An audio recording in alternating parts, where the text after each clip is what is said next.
জগন্নাথ বিশ্ববিদ্যালয়ের ছাত্র সংসদ নির্বাচনে শিবির সমর্থিত প্যানেলের ভূমিধ্বস বিজয় হয়েছে।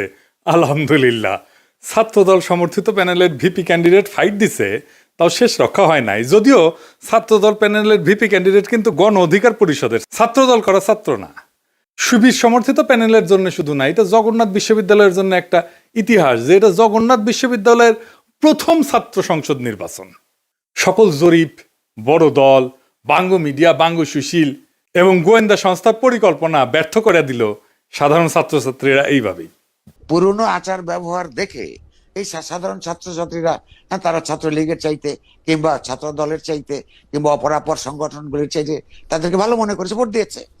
আগামী 1 মাসের মধ্যেই যদি এই সমস্ত ক্যাম্পাস আবার ভোট হয়, আমি আপনাকে লিখে দিচ্ছি ছাত্র শিবির পাশ করবে না।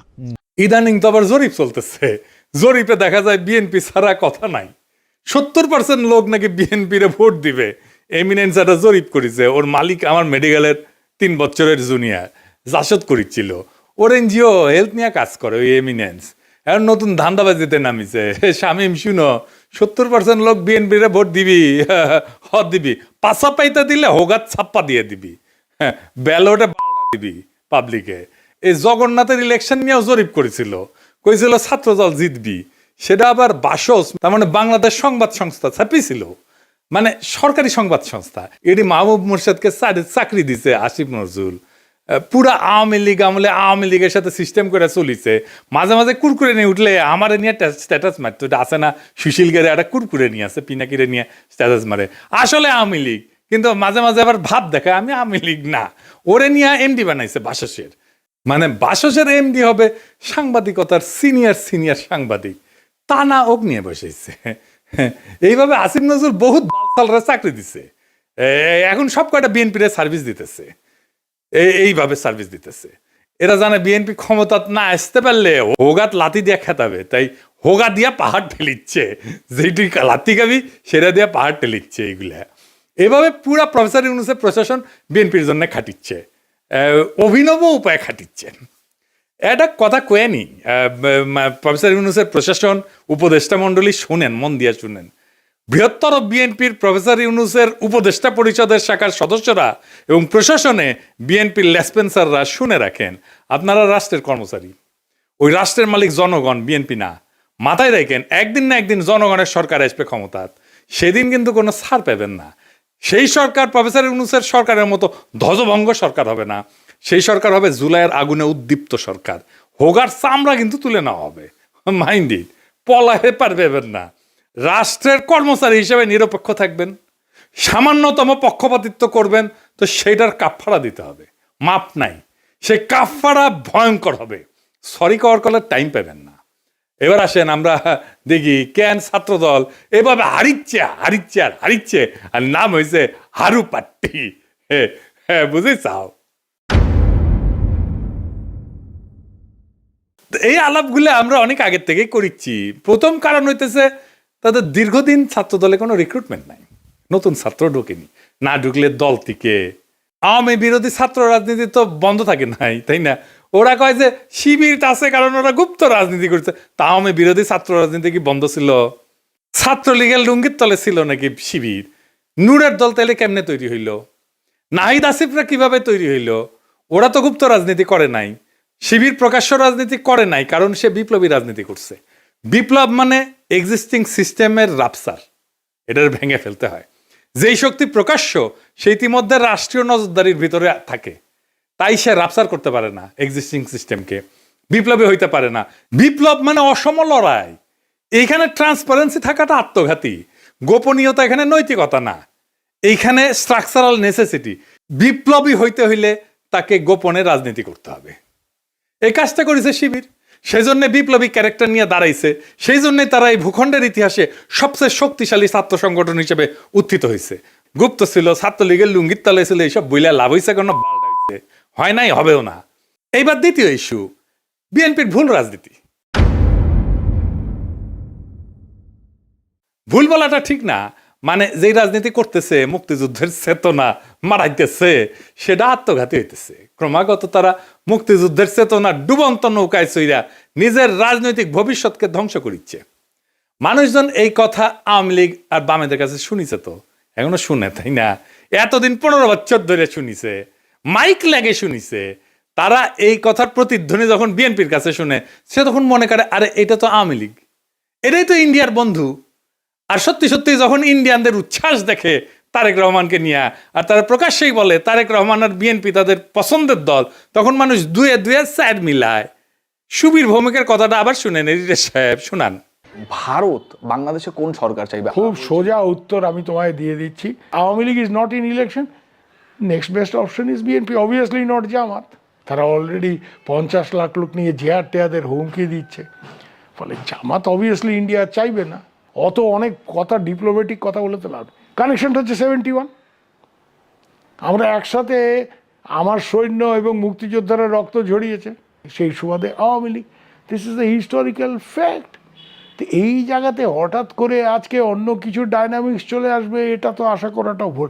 কিন্তু যে গভর্নমেন্ট আসবে তার সাথে ইন্ডিয়াকে তো ডিল করতে হবে। শুনেছেন? এই সুবীর ভৌমিকের কথাটা কাইটে নিয়ে মোবাইলে সেভ করে রাখবেন, আর ভোটার ক্যাম্পেইনে গেলে এটা ভোটারদের শুনেবেন, কাম সারা হয়ে যাবে। ভোটার পাশায় ছাপ দিয়া ভোট দিবে বিএনপিতে।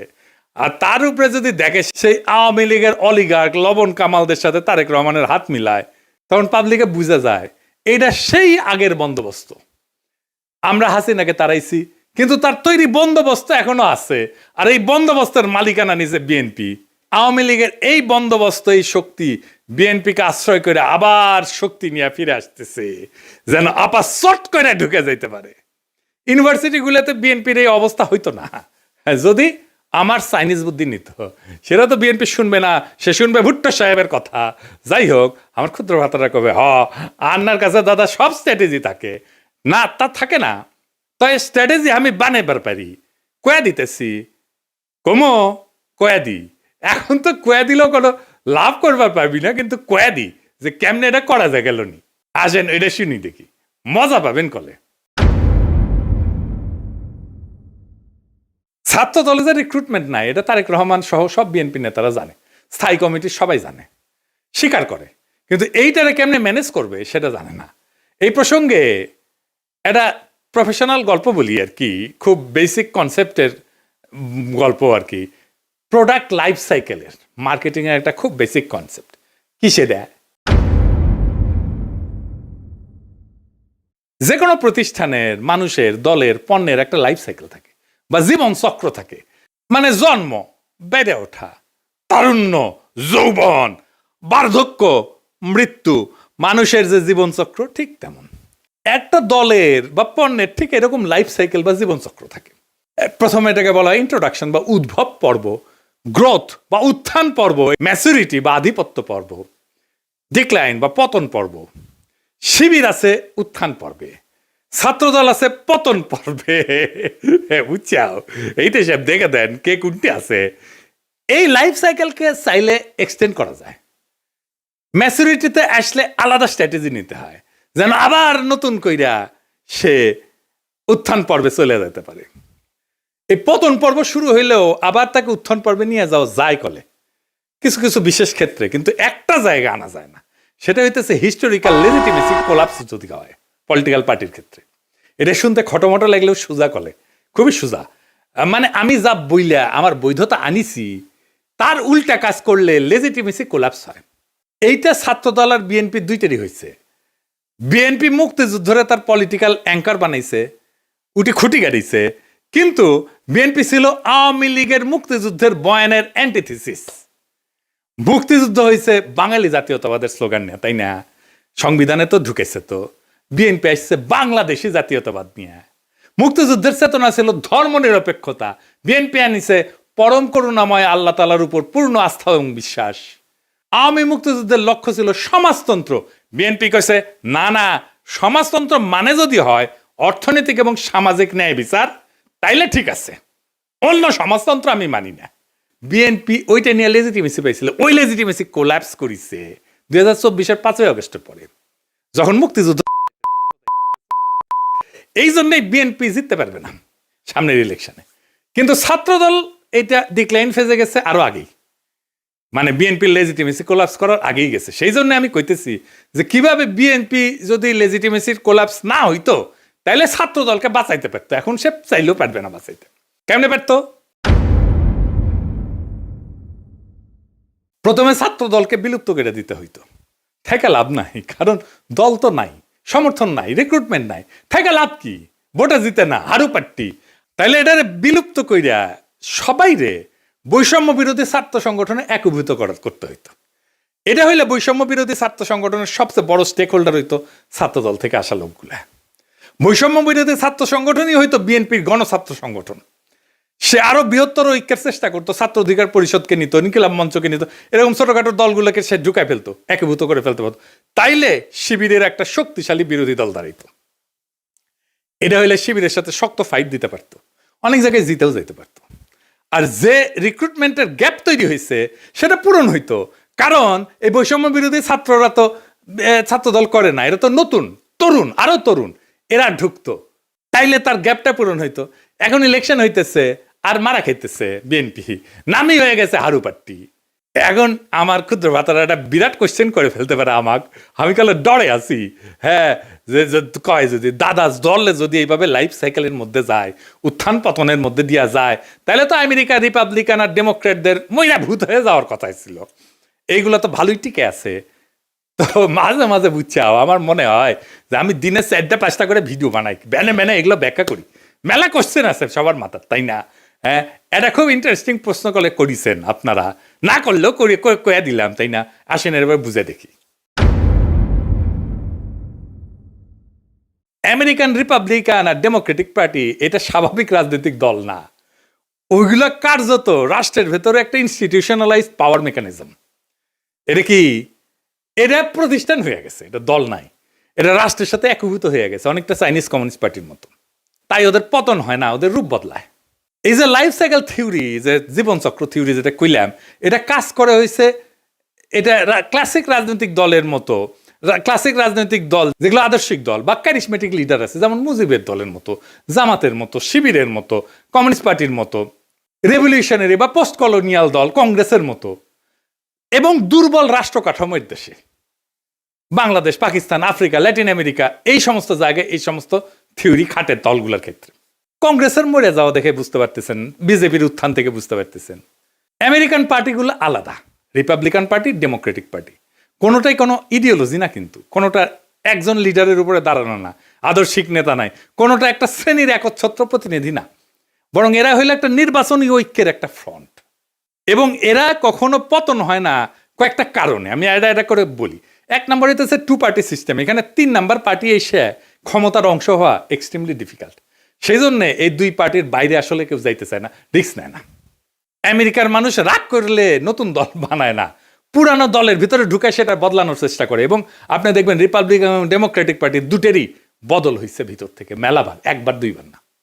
এই কারণে দল ভাঙে না, ভেতরের রূপটা বদলায় যায়।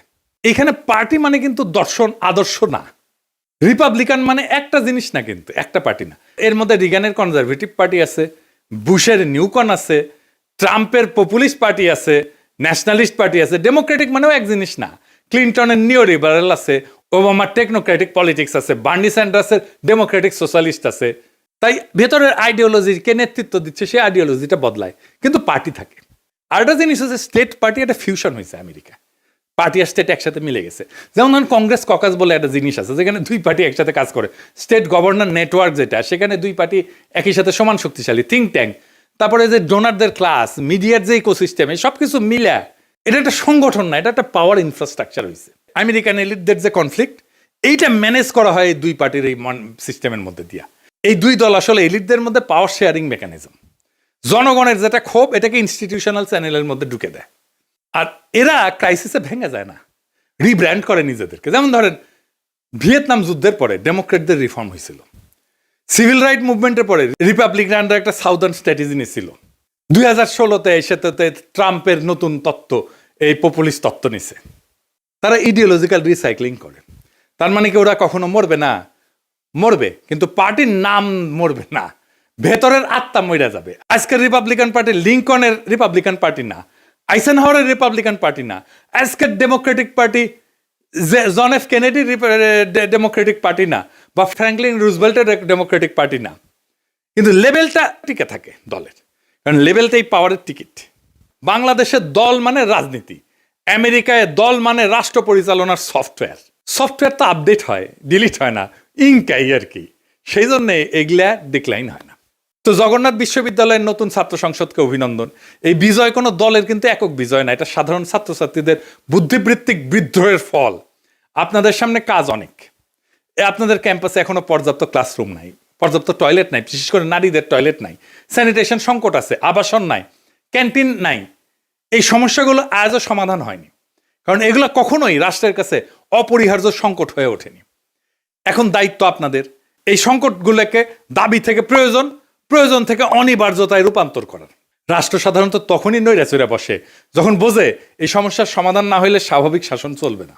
আমি বিশ্বাস করি ঐতিহাসিক ছাত্র সংসদ যদি সংগঠিত, ধারাবাহিক এবং নৈতিক চাপ তৈরি করতে পারে, তাইলে এই ক্যাম্পাসের বাস্তবতা বদলাইতে বাধ্য হবে।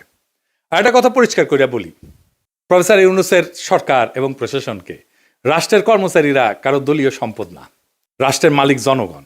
সময় বদলায়, সরকার বদলায়, কিন্তু দায় থেকে কেউ কিন্তু মুক্ত হয় না।